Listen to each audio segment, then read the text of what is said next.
I never knew my husband's prized Porsche 911 GT3 could symbolize freedom until I watched it being driven away on a flatbed truck. The buyer's check was already deposited in my new account, one Nathan couldn't touch. Funny how quickly a man who vowed in sickness and in health disappeared when those words were put to the test, yet he still expected his precious car collection to be waiting when he returned. My diagnosis taught me life is too short for broken promises, which is why when he texted asking about his Ferrari, I simply sent back a photo of the empty garage.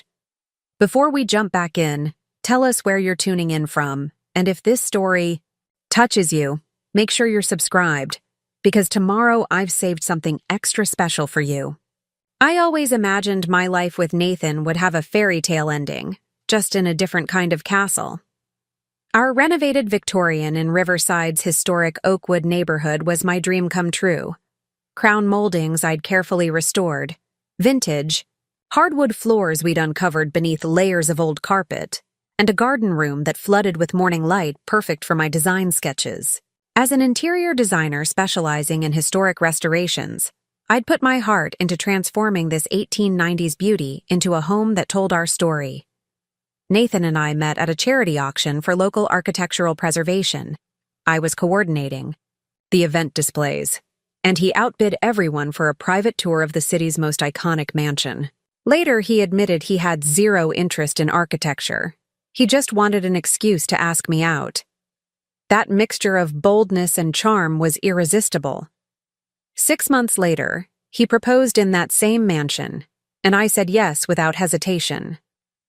For 8 years, we built what I thought was a perfect partnership. Nathan's career at Sterling Financial Group soared, making him the youngest partner in the firm's history. His success funded not only our home renovations, but also his growing passion for collecting cars, each one more expensive than the last. Investment pieces, he called them, though I knew they were really his toys. I didn't mind. His enthusiasm, when showing me the 1967 Mustang Shelby GT500 he'd tracked down in Arizona, was genuinely endearing. The gleam in his eyes when he ran his fingers along the curves of his Ferrari 458 made him look like a boy at Christmas. My own career flourished, too. My reputation for respectful, historically accurate yet livable restorations had earned me a waiting list of clients and features in several design magazines.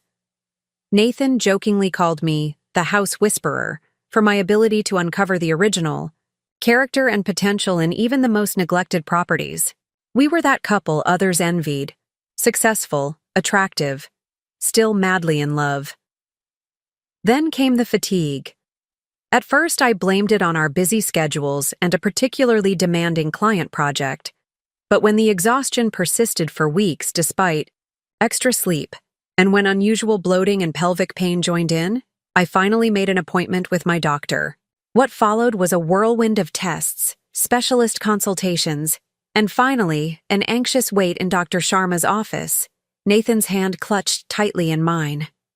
The biopsy results confirm stage 2 ovarian cancer, Dr. Sharma said, her voice gentle, but direct. The good news is we caught it relatively early, and with aggressive treatment, surgery followed by chemotherapy, your prognosis is positive. The room seemed to tilt slightly. Cancer. The word hung between us like an unwelcome intruder. I felt Nathan's hand tighten around mine, then, oddly, loosen. "How long is the treatment?"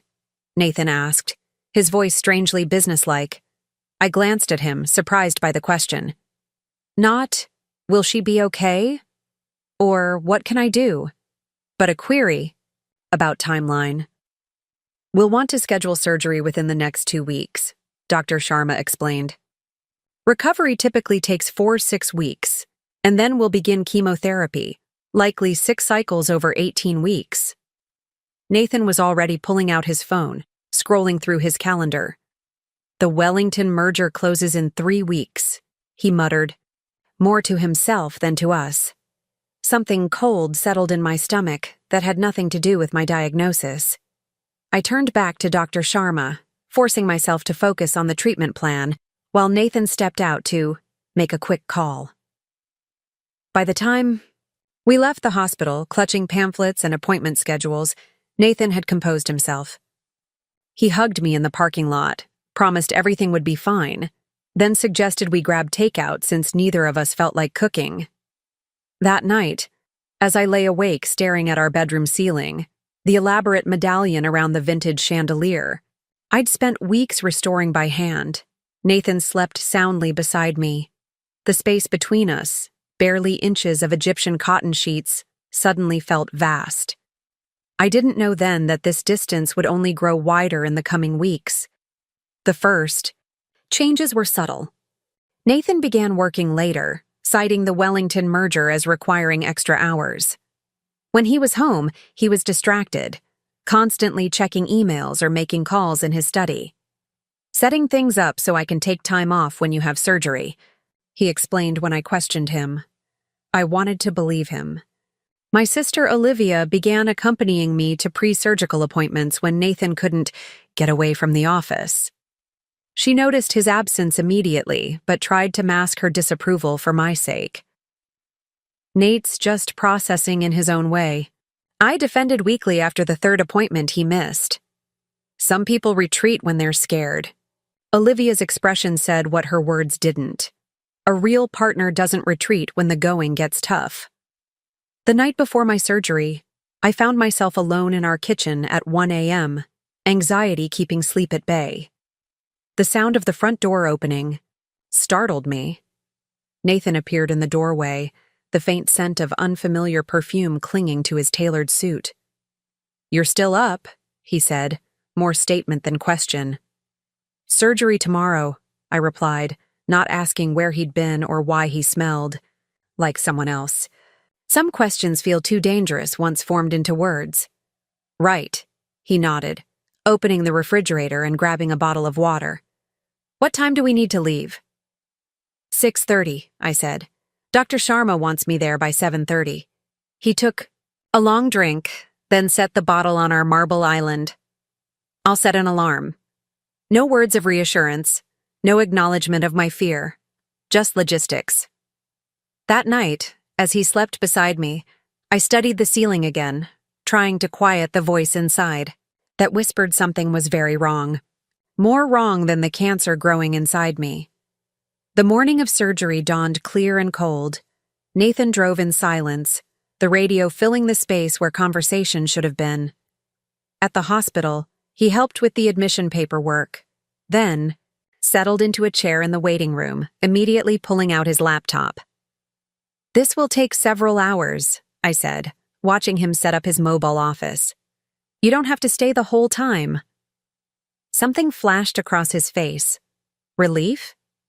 "I've got the Wellington presentation to finish anyway," he replied, not meeting my eyes. "Text me when you're in recovery." Olivia arrived moments later, breathless from rushing. She embraced me tightly, her eyes bright with concern. "I'm so sorry I'm late. Traffic was a nightmare," she said, squeezing my hand. "How are you feeling?" "Scared," I admitted, the word easier to say to her than to my own husband. "That's normal," she reassured me. "But you're strong, Becca. Stronger than you realize." From the corner of my eye, I saw Nathan shift uncomfortably in his chair. "Nathan." Olivia nodded coolly in his direction. "Actually," he began, clearing his throat. "Since you're here now, I might head to the office for a bit. The merger team needs—" "They need what exactly?" Olivia interrupted, her voice sharp. "More than your wife needs you right now?" An uncomfortable silence fell. A nurse appeared, saving Nathan from responding. "We're ready for you, Mrs. Mitchell," she announced. As they wheeled me toward the operating room, I glanced back to see Nathan already packing up his laptop, his expression a mixture of guilt and relief. Olivia walked alongside my gurney until they stopped her at the surgical wing doors, her face showing love for me and barely concealed contempt for the man who should have been in her place. The surgery was successful, the tumor removed completely, though some cancerous cells were found in nearby tissue, confirming the need for chemotherapy. I woke in recovery to find Olivia by my side. Her smile warm despite the worry in her eyes. "Where's Nathan?" I asked, my voice rough from the tube they'd put down my throat during surgery. A shadow crossed her face. "He had to go back to the office. Something about the merger closing tomorrow." Of course he did. The pattern continued. Through my recovery, at home, Nathan became a ghost in our house, present in theory, but absent in all the ways that mattered. He hired a home health aide to help me during the day, claiming work demands prevented him from taking time off. The C.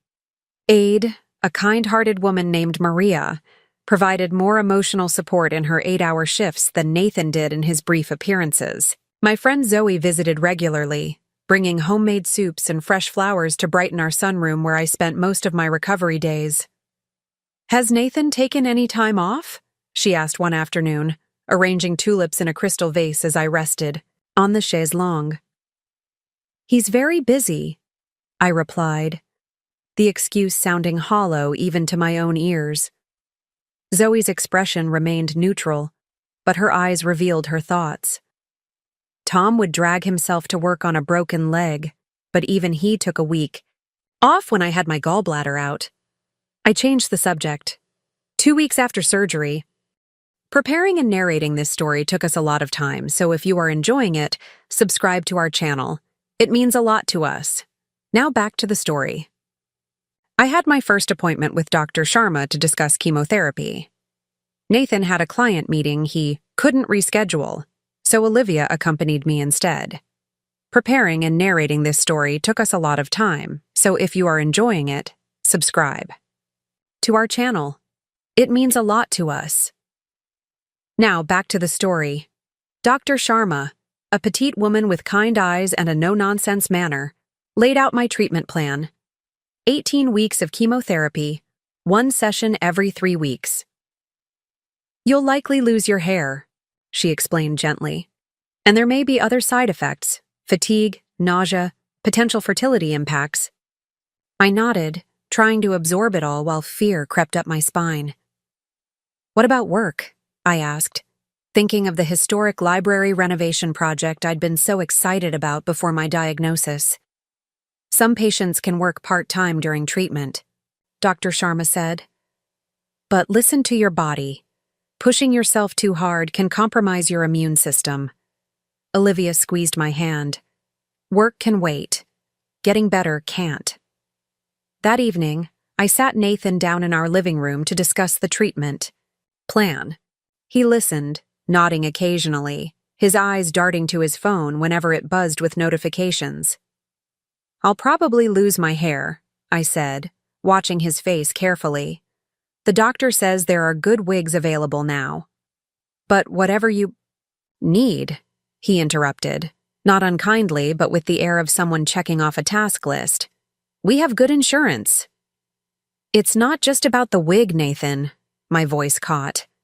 "I'm scared about how different I'll look, how different I'll feel." He reached across the sofa and patted my hand awkwardly. "You'll still be you." But would I? And would that be enough for him? The question lingered unasked. My first chemotherapy session was scheduled for a Tuesday morning. Nathan had an unavoidable client meeting, so Zoe took me instead. As we sat in the infusion center, the toxic cocktail designed to save my life dripping slowly into my veins, Zoe chatted about everything and nothing, keeping my mind off the poison and what was to come. "Have you thought about a wig?" she asked. "We could make it fun. Try styles you've never dared before. Always wanted to be a redhead? Now's your chance." I smiled despite myself. Maybe something wildly different. Platinum blonde? "You'd rock it," she assured me, then hesitated. "How's Nathan handling everything?" I stared at the IV in my arm. "He's adjusting." Zoe's silence spoke volumes. The side effects hit 3 days later. Violent nausea that left me curled around the toilet bowl, bone-deep fatigue that made even lifting my head from the pillow a Herculean task, and a strange metallic taste that made everything taste like I was licking pennies. Nathan moved permanently into the guest room then. "You need your rest," he insisted, "and I'll just disturb you if I'm getting up for work." A week later, clumps of my chestnut hair began coming out in the shower. I watched the strands circle, the drain, tears mixing with the water streaming down my face. That evening, I asked Nathan to help me shave my head, to take control of at least this one aspect of what was happening to me. "I don't think I can," he said, not meeting my eyes. "Maybe Olivia or Zoe can help." I called Olivia, who came immediately with clippers borrowed from her husband.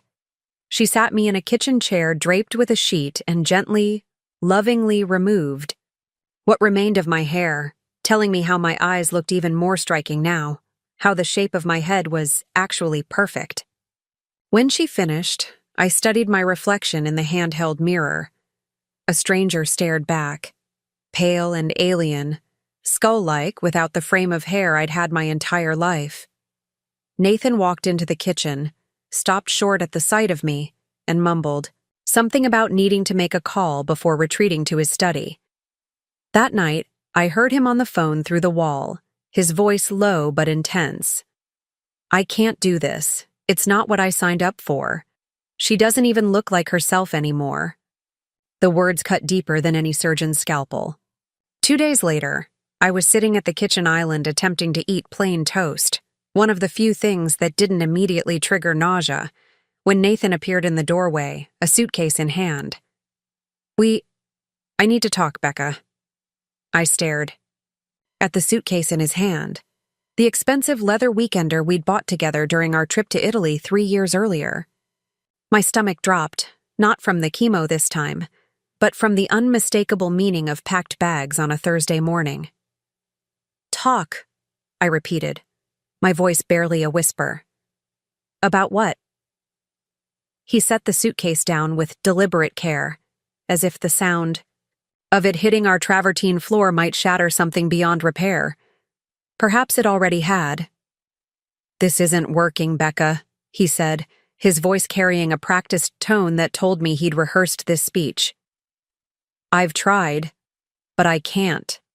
I'm not built for this kind of situation." I clutched my bathrobe tighter around my frail body, suddenly aware of how vulnerable I looked. Pale, bald, 15 pounds lighter than when we'd renewed our vows on our 5th anniversary. "What kind of situation?" I asked, though I knew. "The in sickness part of our vows?" He flinched, the first genuine reaction I'd seen from him in weeks. "That's not fair." "Not fair?" I almost laughed. What wasn't fair was the cancer eating away at my body. What wasn't fair was losing my hair, my energy, my sense of taste. What wasn't fair was my husband, the man who had promised to stand by me through anything, now standing before me with a packed bag. "Then explain it to me, Nathan," I said, surprising myself with the steadiness in my voice. "Help me understand what could possibly be more important than supporting your wife through cancer treatment." He looked at the floor, the wall, the ceiling, anywhere but at me. "I'm not leaving because of your cancer. It's more complicated than that." "Then uncomplicate it for me." He sighed, finally meeting my eyes.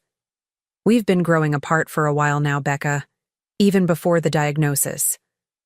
The merger, the new clients, it all made it easy to ignore, but this situation has forced me to face the truth. I'm not happy. I haven't been for some time." The toast I'd been struggling to eat turned to ash in my mouth. Growing apart? Was that what he called it when one person silently withdraws while the other remains fully committed? And my cancer. Diagnosis was just, what? Convenient timing for you to finally admit it? His jaw tightened. "That's not what I'm saying." "Then what are you saying, Nathan?" Because from where I'm sitting, weak from chemotherapy, fighting for my life, it looks very much like you're abandoning me when I need you most. He ran his hand through his hair, that familiar gesture now infuriating in its familiarity. "I can't be the person you need right now. I've tried, but I just can't." You deserve someone who can support you properly through this. And you've decided that person isn't you. It wasn't a question. I've already talked to Tom about covering my clients, he continued, as if discussing a business transaction rather than the dismantling of our life together. The house is in both our names, so we'll need to figure that out eventually, but I think you should stay here during your treatment. How considerate. He wouldn't make me move while undergoing chemotherapy. Should I be grateful? Where will you go? I asked, hating that I still cared. Tom has a rental property that's vacant. I'll stay there until I figure out next steps. Tom, Zoe's husband, so they knew already. Had everyone in our social circle been discussing my husband's imminent departure while bringing me casseroles and sympathy cards? I stood up, gripping the edge of the counter for support as a wave of dizziness hit me, a common side effect of the chemo, along with the nausea and fatigue. Nathan took a half step forward as if to steady me, then stopped himself. Even now, he couldn't bring himself to touch me. You should sit, he said, concern flickering briefly across his face. You look pale. I'm in chemotherapy, Nathan. Pale is my new normal. The bitterness in my voice surprised even me. Just like being abandoned by my husband is apparently my new normal, too. He winced. I'll continue to support you financially, of course, and I can drive you to appointments if Olivia or your friends aren't available. As if being a chauffeur of last resort somehow mitigated his betrayal. I looked at him, really looked at him, and for the first time saw not the man I'd fallen in love with, but a stranger wearing a familiar face. How had I missed the hardening of his eyes, the coldness that had nothing to do with the blue of his irises? When had his handsome features become so devoid of compassion? I don't want your money, I said quietly. And I certainly don't need your pity rides. What I needed was my husband, but clearly he checked out weeks ago. Nathan picked up his suitcase again, his knuckles white around the handle. I'm sorry, Becca. I truly am. I never wanted to hurt you. And yet here we are. He hesitated as if there were more to say, then nodded once and turned toward the door. I watched him walk away, his shoulders straight, steps unhurried. No dramatic pause at the threshold, no last glance back. Just the quiet click of the front door closing, the period at the end of an 8-year sentence. I sat alone in our kitchen, my kitchen now, surrounded by evidence of a shared life that had apparently meant more to me than to him. The vintage copper pots hanging above the island that we'd found at an estate sale, the espresso machine that had been our 5th anniversary gift to each other, the framed black and white photographs from our honeymoon in Italy that lined the hallway. All of it suddenly felt like props on an abandoned stage, the play having ended while I was still reciting my lines. I don't know how long I sat there, staring at nothing, before the sound of a key in the lock jolted me back to awareness. For one absurd moment, I thought Nathan had returned, had realized the terrible mistake he was making. Instead, Olivia burst through the door, grocery bags in hand, her face flushed from exertion or emotion. I couldn't tell which. That absolute bastard, she spat, dropping the bags on the counter. I passed him on the road. He couldn't even look me in the eye. So she knew. Of course she did. My sister had always seen through Nathan's charm to the selfishness beneath, though she'd kept her opinions mostly to herself out of respect for my choices. He left, I said, the words feeling strange on my tongue, similar to how I have cancer had felt just weeks earlier, new and terrifying realities that my brain struggled to process. Olivia wrapped her arms around me, careful of the tender port in my chest where the chemo drugs entered my bloodstream. I'm so sorry, Becca. So sorry. I felt numb, disconnected from my body. In the moment, he said we've been growing apart, that he's not happy. Olivia pulled back to look at me, her green eyes so like our mother's, blazing with protective fury. What he is a coward, A selfish, spineless coward who doesn't deserve a single one of your tears. But the tears came anyway, hot and fast, the emotional dam breaking now that Nathan was gone, and only my sister remained to witness my collapse. I cried for the marriage I thought I had, for the partner who had promised forever and delivered only until it got difficult, for the future I'd imagined that now lay in ruins at my feet. Olivia held me through it all, murmuring soothing words, her own tears falling onto my non-existent hair. When the sobs finally subsided, leaving me hollow and exhausted, she guided me to the sofa in the living room, tucking a soft blanket around me. "What am I going to do?" I whispered, hating how small my voice sounded. Olivia's expression hardened with determination. "First, you're going to beat cancer. Then you're going to rebuild your life, a better one without that selfish jerk." She squeezed my hand. "And you won't do it alone. I'm here. Zoe's here. We've got you, Becca." "He said Tom knew about him leaving." Olivia nodded grimly. "Tom tried to talk him out of it. So did his boss at Sterling. No one could believe he was actually going through with this." "So everyone?" "Had known, except me." The realization stung, adding humiliation to the already potent cocktail of grief and betrayal. "I feel so stupid," I admitted. "So blind." "You're not stupid," Olivia insisted fiercely. "You're loyal. You believe in your vows. That's not a character flaw, Becca. It's a strength. Nathan's the one who should be ashamed, not you." I wasn't sure I believed her, but I nodded anyway. The chemo fatigue was creeping up again, making my eyelids heavy and my thoughts sluggish. "Rest," Olivia urged, seeing my exhaustion. "I'll be here when you wake up. I'm not going anywhere." As I drifted into an uneasy sleep, I couldn't help but think how those were exactly the words Nathan should have said, but never did. The days following Nathan's departure blurred together in a haze of chemo side effects and grief. Each morning, I'd wake up reaching for a husband who wasn't there, the cold emptiness of the king-sized bed a cruel reminder of dual losses, my health and my marriage. Olivia stayed with me that first week, sleeping in the guest room Nathan had claimed during my initial treatment.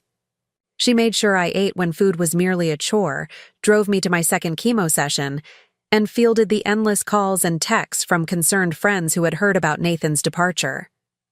"No, she's not up for visitors right now," I'd hear her say in hushed tones from the hallway. Or, "She's resting, but I'll tell her you called." My fierce protector, shielding me from well-meaning but exhausting sympathy. On day 9 of Nathan's absence, yes, I was counting, Zoe appeared at my door with a casserole and an expression that hovered between anger and uncertainty. "I didn't know if you'd want to see me," she said, standing awkwardly on the porch, given that Tom knew. I stepped back to let her in. "You're not responsible for your husband's actions, or mine." Her relief was palpable as she followed me into the kitchen, setting the casserole on the counter. "Tom tried to talk him out of it, Becca. We all did." I turned to face her, suddenly alert. Who exactly is all? Zoe looked down, fingers nervously tracing patterns on the marble countertop. "Me, Tom, Mark from Sterling, a few others from your social circle." Nathan had been talking about leaving for weeks.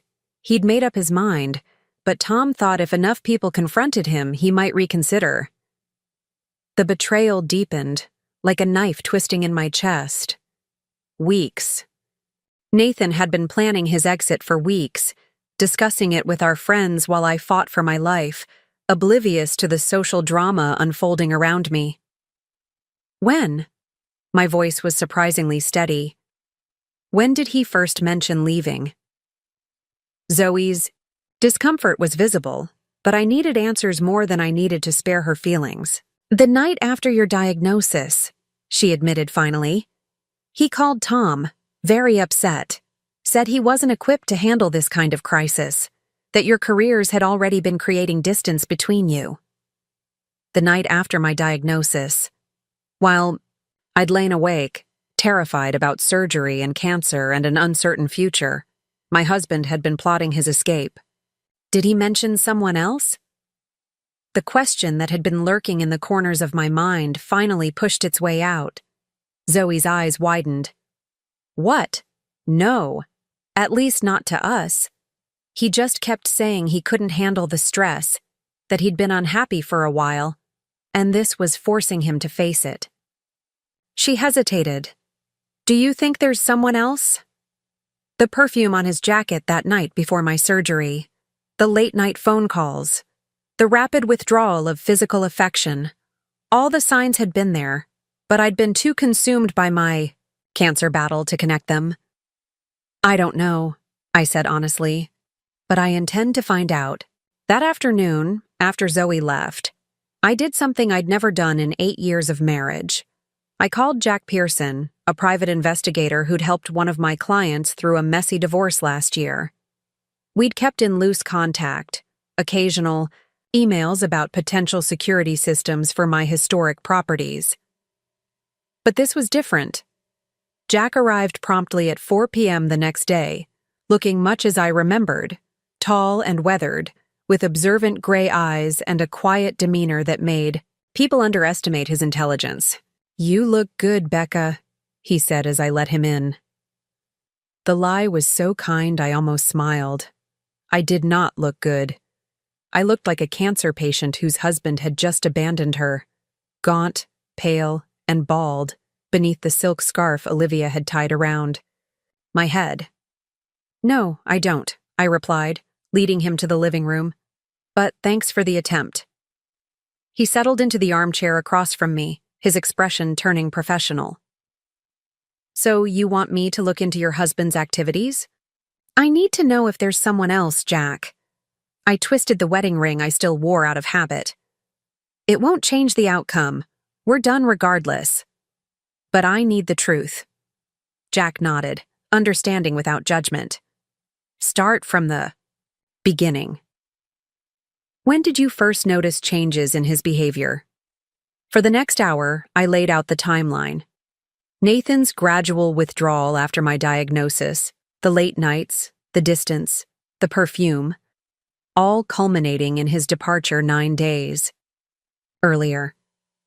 Jack took notes, occasionally asking clarifying questions in his methodical way.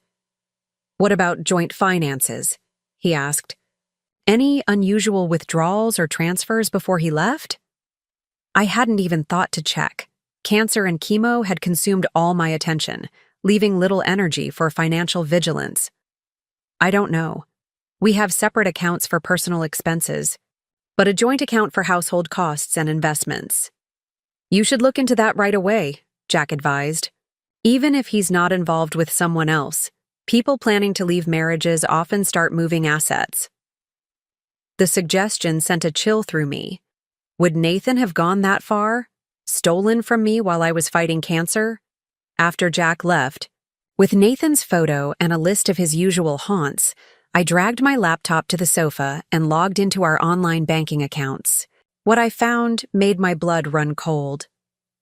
Over the past month, Nathan had been systematically transferring money from our joint account to his personal account. Small amounts that wouldn't immediately raise flags, but which added up to nearly $50,000. More disturbingly, he'd liquidated his portion of our investment portfolio just 3 days before leaving, withdrawing almost $300,000 without a word to me. My hands trembled as I scrolled through the transaction history. This wasn't just abandonment. It was calculated, financial betrayal. He'd been planning his escape route while sitting beside my hospital bed. I called Olivia immediately. I need a lawyer, I said when she answered. A good one. Specifically, a divorce attorney who won't be intimidated by Nathan's legal connections. What happened? Her concern was immediate. He's been moving money, Olivia. Lots of it. While I was throwing up from chemo and losing my hair, my husband was emptying our accounts. Her stream of creative profanity would have made a sailor blush. When she finally calmed down, she said, I know someone. Diana Winters. She specializes in high-conflict divorces. and she's absolutely ruthless when the situation calls for it. Perfect. Set it up as soon as possible. 2 days later, I sat in Diana Winter's sleek downtown office, surrounded by the trappings of legal success. Law degrees from prestigious universities, awards for excellence, photographs with well-known judges. Diana herself was a formidable presence, mid-50s, impeccably dressed, with sharp eyes that missed nothing. "Mrs. Mitchell, I've reviewed your financial records and preliminary information," she began, her voice brisk but not unkind. "What your husband has done is not just morally reprehensible, it's legally actionable." I gripped the armrests of my chair. "Can we get the money back?" "We can certainly try. The timing works in our favor. Courts don't look kindly on spouses who drain accounts immediately before leaving, especially when the other spouse is seriously ill." She leaned forward. "But there's something else you should know. Something my paralegal discovered while doing background research on your husband." My stomach tightened with dread. "What is it?" Diana slid a folder across her desk. Inside was a printout of a luxury car storage facility membership in Miami. Next to it, a receipt for 6 months of climate-controlled storage space, large enough for multiple vehicles. "Your husband reserved specialized car storage in Miami 3 weeks ago, shortly after your diagnosis. The reservation was completed and paid for the day before he left you." The room seemed to tilt sideways as the implications sank in. "He's planning to move his cars to Florida? But those cars are here, in my garage and at Collector's Haven." "Precisely," Diana said grimly, "which suggests he intends to return for them. Cars of that value aren't something he'd simply abandon, especially given the financial steps he's already taken." As I left her office, my phone buzzed with a text from Jack. "Found something. Need to meet in person. Your house, 7 p.m. The hours until 7 p.m. crawled by with excruciating slowness. When Jack finally arrived, his typically calm expression was troubled. "You should sit down for this, Becca." I sank onto the sofa, bracing myself. "Just tell me." Jack pulled out his tablet and opened a photo gallery. I followed Nathan for the past few days. His routine was fairly consistent. Sterling. Financial, the gym, Tom's rental property where he's staying. But yesterday, he drove to this address. He showed me a photo of an upscale apartment building downtown that I recognized as having been completed about a year earlier. He went up to the 15th floor and stayed for 3 hours. Jack swiped to the next image, this one showing Nathan, embracing a willowy blonde woman in the building's lobby. Her name is Vanessa Collins. She's a junior associate at Prestige Design Group. The air left my lungs in a painful rush. Vanessa, my friend. The same Vanessa who had sent me a thinking of you text just last week. The same Vanessa who had attended our anniversary party 6 months ago, who had helped me select fabrics for our sunroom renovation last year. "There's more," Jack said gently, swiping to additional photos showing Nathan and Vanessa holding hands, at a restaurant, walking arm in arm through a park, kissing in the front seat of his car. "How long?" I managed to ask, though my throat felt lined with broken glass. Based on what I could gather from the building's doorman, who's quite chatty, they've been seeing each other for at least 7 months. 7 months, half a year, of lies, of betrayal. Not just by my husband, but by a woman I'd considered a friend. A woman who had looked me in the eye day after day, offering professional collaboration and personal friendship while sleeping with my husband behind my back. The dual betrayal was almost too much to bear. I leaned forward, suddenly unable to catch my breath, the room spinning around me. "Becca!" Jack's voice seemed to come from very far away. "Becca, I'm calling an ambulance." As consciousness slipped away, my last coherent thought was that perhaps the cancer wasn't the thing trying hardest to kill me after all. The hospital ceiling came into focus slowly, the fluorescent lights too harsh for my pounding head. The steady beep of monitoring. Equipment provided a rhythmic backdrop to my confusion. Why was I here? The last thing I remembered was sitting in my living room with Jack, looking at photos of Nathan and Vanessa. The memory hit me with physical force, making me gasp. A nurse appeared in my field of vision, her expression professionally concerned. "Mrs. Mitchell, you're at Memorial Hospital. You collapsed at home. Your friend called an ambulance." I tried to speak, but my throat felt raw. The nurse offered a plastic cup of water with a straw, holding it while I took small sips. "What happened?" I finally managed. "Your blood pressure dropped dangerously low, and you were severely dehydrated. The oncology team has been consulted given your ongoing treatment." She adjusted something on my IV line. "Dr. Sharma will be in shortly." I closed my eyes, processing. The physical collapse was almost a relief compared to the emotional one that had preceded it. My husband and my friend together for months while I battled cancer. The door opened, and Olivia burst in, her face tight with worry. "Becca, thank God you're awake. Jack called me. He's in the waiting room. What happened?" As the words spilled out, Nathan's affair with Vanessa, the financial betrayal, the secret storage space in Miami, Olivia's expression morphed from concern to white-hot fury. "That absolute monster," she hissed, gripping the bed rail so tightly, her knuckles went white. "Both of them. After everything you've been through." "Mrs. Mitchell." Dr. Sharma entered, chart in hand, her normally warm manner slightly rigid. "You've given us quite a scare." The examination was brief but thorough, the verdict unsurprising. Extreme stress combined with chemotherapy side effects and poor nutrition had created a perfect storm. My immune system, already compromised by treatment, couldn't handle the additional burden of emotional trauma. "We need to consider adjusting your treatment plan," Dr. Sharma said, her tone leaving no room for argument. "Your body can't fight cancer effectively under these conditions." "I can't stop chemo," I protested weakly. "The cancer won't wait for my personal life to improve." No one's suggesting stopping treatment entirely, but perhaps a modified protocol, additional supportive medications.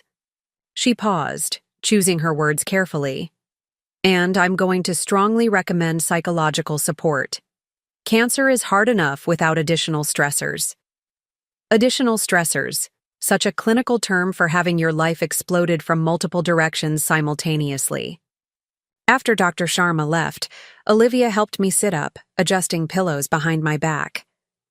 "You're coming to stay with me when they discharge you," she announced.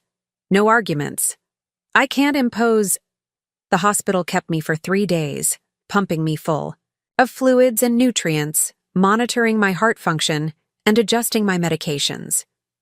My oncologist consulted with specialists, developing a modified chemotherapy regimen that would hopefully be easier on my depleted system while still effectively fighting the cancer.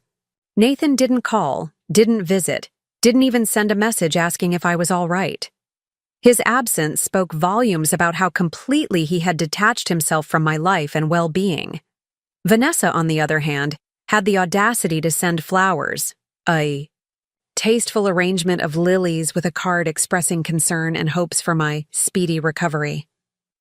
No mention of her betrayal, no acknowledgement of her role in my collapse. Olivia intercepted the delivery, read the card, and promptly dumped the entire arrangement in the hospital trash. "You don't need her fake sympathy," my sister said when I asked about the commotion I'd heard in the hallway. "Not now, not ever."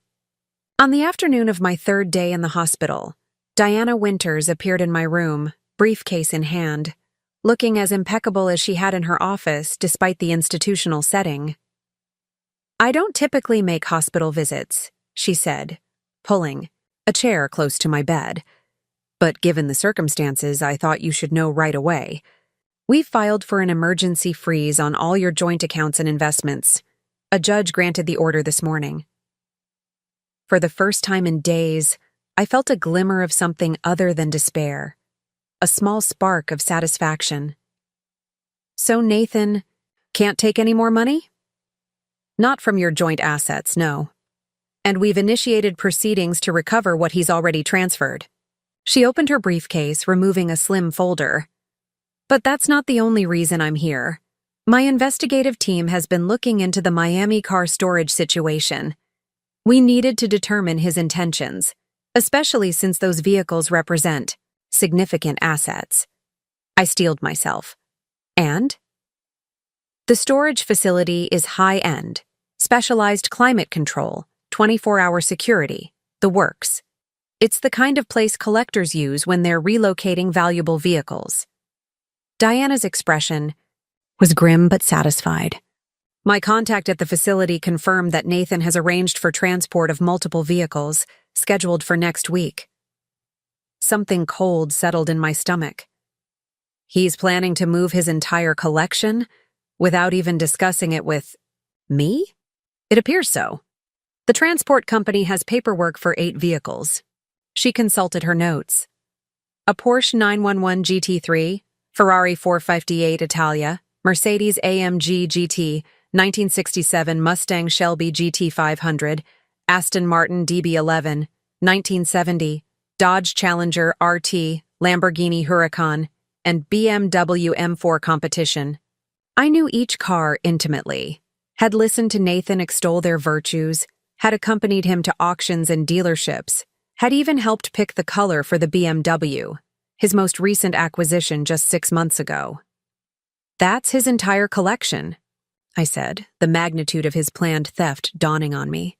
Those cars are worth approximately $4 million based on current market valuations, Diana finished for me. And here's where it gets interesting from a legal perspective. According to our research, 4 of those vehicles, the Ferrari, the Shelby, the Aston Martin, and the Lamborghini, were purchased during your marriage with funds from joint accounts. My mind raced, connecting the dots. So, legally, I have a claim to them? You have a claim to at least half their value, possibly more given the circumstances of your separation. Diana's smile was sharp. The timing of his planned transport works in our favor. It demonstrates intent to remove marital assets across state lines without disclosure or agreement. What can we do? We've already filed for a temporary restraining order preventing removal of the vehicles. The hearing is tomorrow. She closed her folder with precision. In the meantime, focus on your health, Mrs. Mitchell. Let me handle the legal battle. After she left, I lay back against the pillows, trying to process everything. Beyond the obvious financial implications, what struck me most deeply was the calculated nature of Nathan's actions. He had planned his escape down to the last detail, arranging for his precious cars to join him in his new life while I fought cancer alone. Part of me wanted to curl into a ball and disappear, to let the weight of betrayal and illness crush me completely. It would be easier than fighting cancer, fighting Nathan, fighting for what was rightfully mine. But another part of me, a part I barely recognized, simmered with something new. Not just anger, though there was plenty of that. Something cooler, more focused, a determination that had nothing to do with saving my marriage and everything to do with saving myself. When Olivia came to take me to her home the following day, she found me sitting up, dressed, a calm expression on my face. "You seem different," she observed as she helped me into her car. I gazed out at the hospital where I'd received my cancer diagnosis, where I'd learned of my husband's betrayal with my friend, where I'd begun to forge a new version of myself from the ashes of the old. "I am different," I replied. "I'm not just fighting cancer anymore, Olivia. I'm fighting for my future. All of it." She glanced at me as she pulled into traffic. Should Nathan be worried? For the first time in weeks, I smiled. A small, determined curve of my lips that held no warmth but plenty of purpose. Nathan should be terrified. He just doesn't know it yet. Olivia's guest room became my sanctuary during the weeks that followed. Her modest craftsman home couldn't have been more different from the historic Victorian I'd shared with Nathan. Warm earth tones instead of cool marble, cozy furnishings that invited relaxation rather than showcasing design trends. There was something healing about the very ordinariness of the space. My modified chemotherapy regimen was still brutal, but marginally more manageable. The anti-nausea medications worked better, and the treatment schedule allowed more recovery time between sessions. Small victories, but I clung to them. 3 weeks after my hospital stay, Diana called with unexpected news. The judge had not only granted our restraining order preventing Nathan from moving his cars, but had also issued a temporary order placing all vehicles under my control pending final divorce proceedings. What exactly does that mean? I asked, trying to grasp the implications. It means you have legal authority over those vehicles right now. You can access them, move them, even sell them if necessary, provided you keep proper documentation of any transactions for the court. The possibilities unfurled before me. Nathan must be livid. His attorney called mine 15 minutes after the ruling. Apparently, your husband was in the middle of arranging transport when he received notice. He's demanding an emergency hearing to overturn the decision. Will he get it? Unlikely. The judge was not impressed with his financial maneuvers, or his timing in leaving a seriously ill spouse. Diana paused. This is a significant victory, Mrs. Mitchell. It changes the power dynamic considerably. After ending the call, I sat in Olivia's sunlit kitchen, turning over this new development in my mind. The cars had always been Nathan's pride and joy, his symbols of success and status. Now they were under my control. Tangible assets I could leverage in the divorce, yes, but also something more. A reclaiming of power in a situation where I'd felt powerless for too long. That evening, I asked Olivia to drive me to Collector's Haven, the storage facility where Nathan kept his most valuable cars, the Ferrari, Lamborghini, Aston Martin, and the vintage Shelby. The facility manager, a car enthusiast named Phil who'd always treated me as an afterthought during Nathan's previous visits, now approached with careful deference, the court order clearly having preceded my arrival. Mrs. Mitchell, he nodded, unlocking the climate-controlled room that housed the 4 gleaming vehicles. Everything is as Mr. Mitchell left it. No one has accessed the cars since the order was served. I walked slowly around each vehicle, running my fingers along the sleek metal curves, remembering Nathan's excitement when acquiring each one. The Ferrari's vibrant red paint, the Lamborghini's aggressive stance, the Shelby's classic American muscle, the Aston Martin's refined elegance. Each represented a different facet of the man I thought I knew. I'll need access codes and keys. For all vehicles, I said to Phil, my voice calm and authoritative despite the churning in my stomach. And I'd like to review the maintenance records. If Phil was surprised by my request, his professional training hid it well. Of course. Mrs. Mitchell, I'll prepare everything immediately. Back at Olivia's, I began researching high-end car dealerships and auction houses, making notes about market values and potential buyers for vintage and luxury vehicles. My sister watched with a mixture of concern and admiration. Are you really going to sell his cars? She asked as I compiled spreadsheets comparing different sales approaches. Not all of them, I replied, not looking up from my laptop. Not yet. But I'm going to make sure they serve a purpose beyond stroking Nathan's ego. The next morning, I received 2 calls in quick succession. The first was from Dr. Sharma with unexpectedly positive news. My latest blood work showed encouraging responses to the modified treatment protocol. My body was fighting back more effectively than anticipated. This doesn't mean we can relax our approach, she cautioned, but it's a very good sign. Your resilience is impressive, Mrs. Mitchell. The second call came from Jack Pearson with information of a different sort.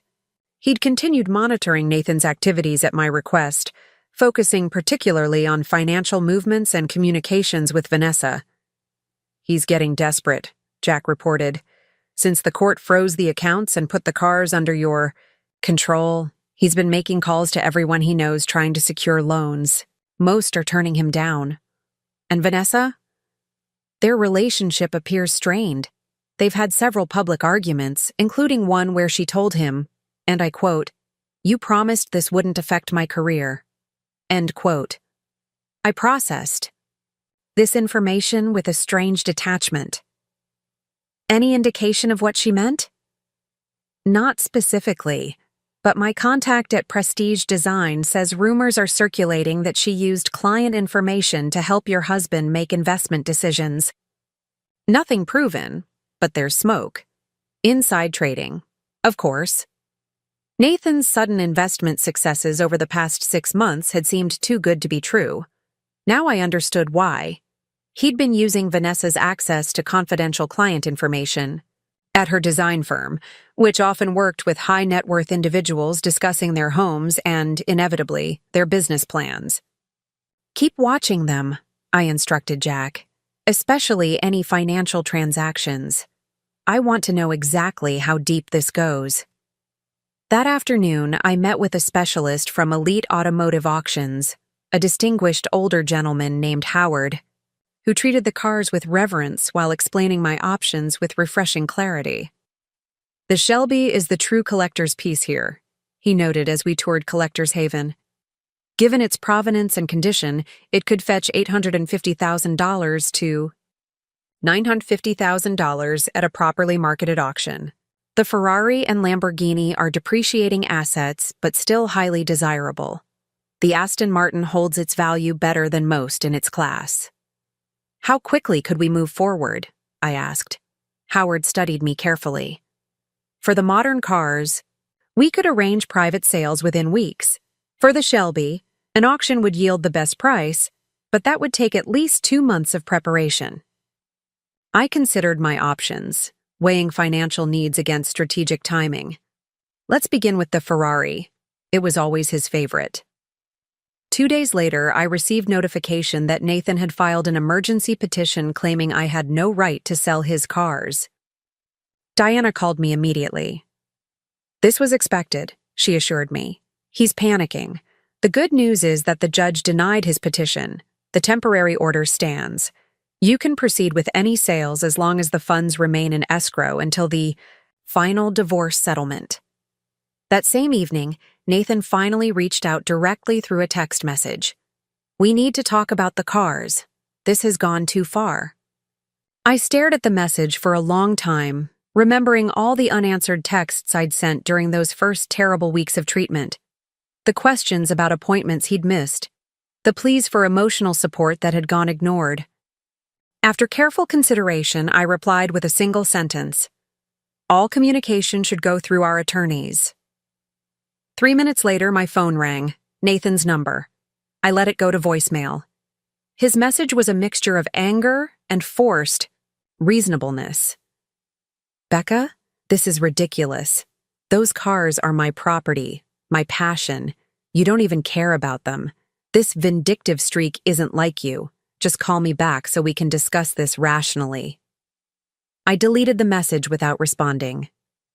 The Ferrari sold first to a tech entrepreneur from Seattle who paid $315,000, slightly above market value because he wanted it immediately.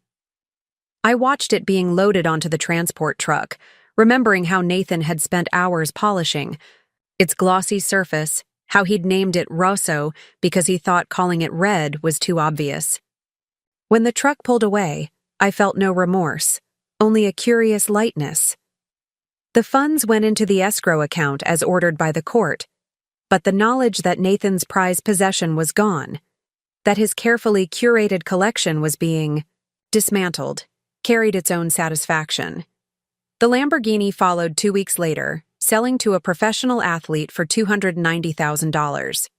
I didn't attend that transport, focused instead on my latest round of chemotherapy and the promising scan results that followed. For the first time since my diagnosis, Dr. Sharma used the phrase "responding exceptionally well" to describe my condition. "Is it going away?" I asked, hardly daring to hope. The tumor markers have decreased significantly, and the affected tissues are showing marked improvement, she explained, her typically reserved expression warming. We need to complete the full treatment course. But yes, essentially, your body is winning this battle. I wondered if she knew how much I needed to hear exactly those words. Your body is winning. After months of feeling betrayed by both my husband and my own cells, the idea that part of me was fighting back successfully gave me strength for the battles still ahead. The next day, I instructed Howard to begin the auction preparations for the Shelby. Nathan's reaction was swift and predictable, a barrage of increasingly desperate messages left with Diana, culminating in an unexpected appearance at Olivia's house while I was resting after treatment. My sister, ever protective, refused to let him pass the front porch. Their voices carried through the open window to where I lay on the guest room bed. She's destroying everything I care about. Nathan's voice cracked with what sounded like genuine distress. Those cars are my life's work. Funny. Olivia's tone was ice cold. I thought marriage vows were supposed to be a life's work, especially the in sickness and in health part you so conveniently forgot. You don't understand. It wasn't that simple. I couldn't handle seeing her like that. So sick, so different. I made mistakes, I admit that, but this revenge campaign is excessive. The Ferrari was irreplaceable. Unlike a wife with cancer who's apparently quite replaceable, Olivia shot back. Leave now, Nathan, before I call the police. Any communication goes through the attorneys. Becca's made that clear. When his car pulled away, Olivia came to check on me, her face tight with controlled anger. You heard? She asked, sitting gently on the edge of the bed. I nodded. Every word. Are you okay? I considered the question seriously. Was I okay? The cancer was responding to treatment. The divorce was proceeding in my favor. The car sales were giving me financial security independent of Nathan. Yet beneath these practical victories lay a deeper question about emotional healing. I'm getting there, I said finally. Each day I feel a little more like myself. A new self, maybe, but still me. Olivia squeezed my hand. He looks terrible, if that helps. Unshaven, hair a mess, dark circles under his eyes. It doesn't help, I admitted, but it doesn't hurt either. I just feel distant from it all, like I'm watching someone else's drama unfold. This emotional detachment served me well during the weeks that followed. The Aston Martin sold to a collector in Chicago. The BMW and Mercedes, stored at our house and technically still under Nathan's daily use, were relocated to secured storage by court order after Diana presented evidence that he was planning to move them despite the restraining order. Through Jack's continued surveillance, I learned that Vanessa had ended her relationship with Nathan, concerned about potential professional repercussions as rumors about inappropriate use of client information spread through her firm. Nathan had moved from Tom's rental to a small apartment, his financial resources dwindling as legal fees mounted and his access to our joint assets remained restricted. Meanwhile, I was growing stronger. My hair had begun to return, soft fuzz at first. Then a surprisingly chic pixie of darker hair where my chestnut waves had once been. I'd regained some weight, my face looking less gaunt, my energy levels improving between treatments. Working remotely with a few select design clients provided mental stimulation and a welcome connection to my professional identity. The Shelby auction was scheduled for a Saturday in early spring, coinciding with my final chemotherapy session. The timing felt symbolic, an ending and a new beginning wrapped together. As we left the infusion center after that last treatment, Olivia handed me her iPad. They're live streaming the auction, she explained. Thought you might want to watch. We sat in her car in the hospital parking lot, watching as Howard presented the gleaming vintage Mustang to an audience of serious collectors. The bidding started at $750,000 and quickly escalated, paddles rising across the elegant auction room.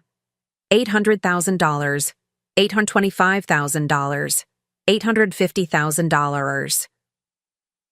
The auctioneer's rhythmic chant continued as the price climbed steadily higher. "Do you think Nathan's watching this?" Olivia asked quietly. "I'm sure he is," I replied, oddly calm as I watched the last of his automotive treasures being sold to the highest bidder. The gavel finally fell at $920,000, at the high end of Howard's estimate and well above Nathan's original purchase price 5 years earlier. As applause rippled through the auction room, I felt a curious sense of completion. "It's done," I said, looking up from the screen to the spring sunshine filtering through the car windows. All of it. The chemo. The car sales. One chapter closed. The full circle moment came 3 days later, when Diana called with news that changed everything. "The SEC has opened an investigation into Nathan and Vanessa for securities fraud," she reported, her voice vibrating with suppressed excitement. Apparently, they used confidential client information from Prestige Design to make trades ahead of market-moving announcements. The evidence is substantial. They weren't exactly subtle in covering their tracks. "How serious is this?" I asked. "Very. They're facing potential criminal charges alongside civil penalties. Given the amounts involved, Nathan could be looking at significant jail time." I absorbed this information with a strange blend of vindication and detachment. Nathan's true character had been revealed not just to me, but to the world, not through my accusations, but through his own actions. "There's more," Diana continued. "Given these developments, Nathan's attorney has approached us about an expedited divorce settlement. They're offering full concession to all our terms: the house, the remaining investment accounts, no alimony claims in either direction. They want this resolved quickly before the SEC investigation further complicates matters." "They're hoping a clean divorce will help his case?" "Precisely. Also, the cars are no longer a contested issue since they've already been sold. The proceeds remain in escrow, but our position that you're entitled to at least half their value is now essentially unchallenged." I considered this unexpected development. "What do you recommend?" "Take it," Diana said without hesitation. "This is the best outcome we could have hoped for. A clean break on favorable terms without a protracted legal battle. You can finally move forward." Moving forward. The phrase resonated deeply. Wasn't that what I'd been working toward all along? Not vengeance for its own sake, but liberation from a marriage that had revealed itself as hollow, from a husband who had failed the most basic test of commitment. "Tell them yes," I decided. "Let's end this chapter completely." The divorce was finalized 2 weeks later with minimal paperwork and no courtroom appearance. I signed the documents in Diana's office, my hand steady as I legally reclaimed my former name, Rebecca Morgan, shedding the last vestige of my connection to Nathan. That evening, as I sat on Olivia's porch watching the sunset, my phone chimed with an email notification. The escrow account had released the car sale proceeds, transferring $7 million to my newly established personal account. Financial independence. Secured in a single electronic transaction. "What now?" Olivia asked, joining me with 2 glasses of sparkling cider, alcohol still being contraindicated with my medication. I took a sip, savoring the crisp bubbles. "Now I start over. Dr. Sharma says my prognosis is excellent. The scans are clear, though I'll need regular checkups for the next 5 years." "Will you go back to the Victorian?" I considered the question. The house had been my dream once, a showcase for my design talent, and the backdrop for what I'd thought would be a lifetime of happiness with Nathan. Now it held too many memories, both beautiful and painful. "No," I decided. "I'm going to sell it. Use the proceeds and some of the car money to buy something smaller. Maybe that craftsman cottage we saw in the historic district last month. The rest I'll invest for the future and donate a portion to cancer research." Olivia smiled. "A fresh start." "Exactly."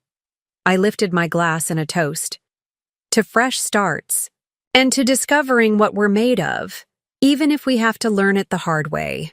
6 months later, I stood in the light-filled living room of my new home, a lovingly restored 1920s craftsman with original woodwork and leaded glass windows. My hair had grown into a stylish bob, darker than before, but suiting my new sense of self.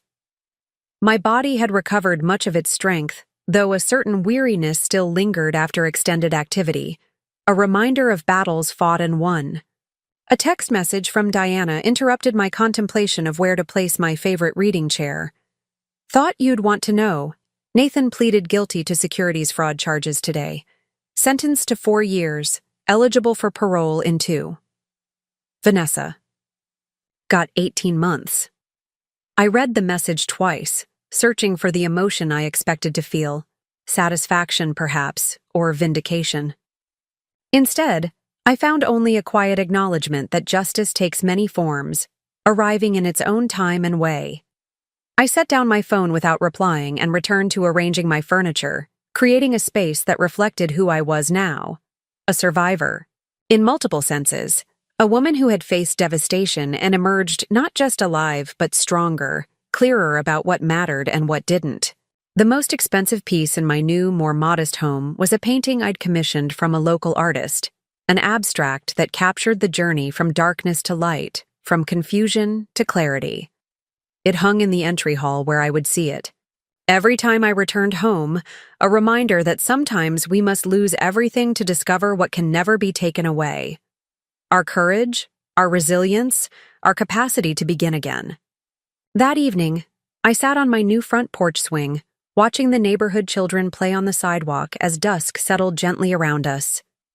A young couple walked by hand in hand, and I smiled at their obvious happiness, feeling neither envy nor bitterness. Their story was their own, as mine was mine. Complex, unpredictable, still unfolding. My phone rang. Olivia checking in, as she did most evenings. "How's the settling in going?" "Good," I replied, looking around at my peaceful surroundings. "Really good. I think I'm finally home. Not the home I'd planned or expected, but the one I'd built myself, piece by careful piece, from the ruins of what came before." And in the gentle spring evening, with health returned and peace hard won, that felt like victory enough. Up next, you've got 2 more standout stories right on your screen. If this one hit the mark, you won't want to pass these up. Just click and check them out.